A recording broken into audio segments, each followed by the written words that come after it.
सोचो तुम एक ऐसी सपनों की दुनिया में फंस गए हो जहां जैसे ही सूरज ढलता है वो दुनिया एक डरावना नाइटमेयर बन जाती है।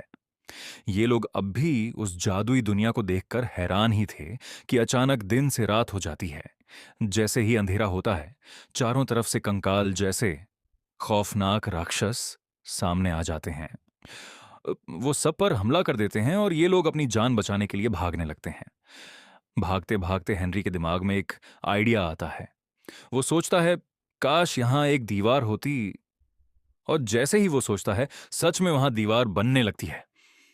उसे समझ आ जाता है कि इस दुनिया में जो सोचो वो हकीकत बन जाता है। वो तुरंत अपने चारों तरफ एक कमरा बना लेता है। हेनरी, उसकी बहन और वो औरत उन राक्षसों से बच जाते हैं, लेकिन गैरेट बाहर ही रह जाता है। और घर वापस जाने का एकमात्र तरीका और ऑर्ब और क्रिस्टल भी बाहर ही रह जाते हैं। गैरेट अपनी जान जोखिम में डालकर ऑर्ब और क्रिस्टल उठाने की कोशिश करता है। तभी अचानक कहीं से एक तीर आता है और सीधे क्रिस्टल को लग जाता है। क्रिस्टल टूट जाता है और उनके घर लौटने की आखिरी उम्मीद खत्म हो जाती है। अब गैरेट के हाथ में सिर्फ खाली ऑर्ब बचता है। वो टूटे दिल के साथ किले की तरफ भागता है, लेकिन मुसीबतें अभी खत्म नहीं होती। जमीन से अब जॉम्बी जैसे राक्षस निकलने लगते हैं। वो गैरेट का पीछा करने लगते हैं। जैसे ही गैरेट किले पर चढ़ता है, ज़ॉम्बीज़ भी उसके पीछे आ जाते हैं। अब सबकी जान खतरे में होती है। तभी जब ज़ॉम्बीज़ सबको मारने ही वाले होते हैं, एक हीरो वहां आता है, स्टीव।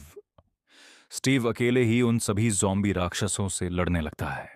वो कई सालों से इस दुनिया में रह रहा था, इसीलिए उसे पता था कि इनसे कैसे निपटना है। वो बस अपनी उंगलियां छटकाता है और तुरंत सुबह हो जाती है। जैसे ही सूरज की रोशनी पड़ती है, सारे ज़ॉम्बीज़ जलकर राख हो जाते हैं।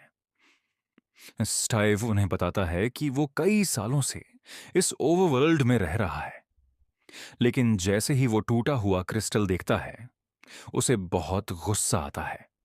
वो जोर से चिल्लाता है, क्योंकि अब अर्थ पर वापस जाने का रास्ता, पोर्टल, कभी नहीं खुल सकता।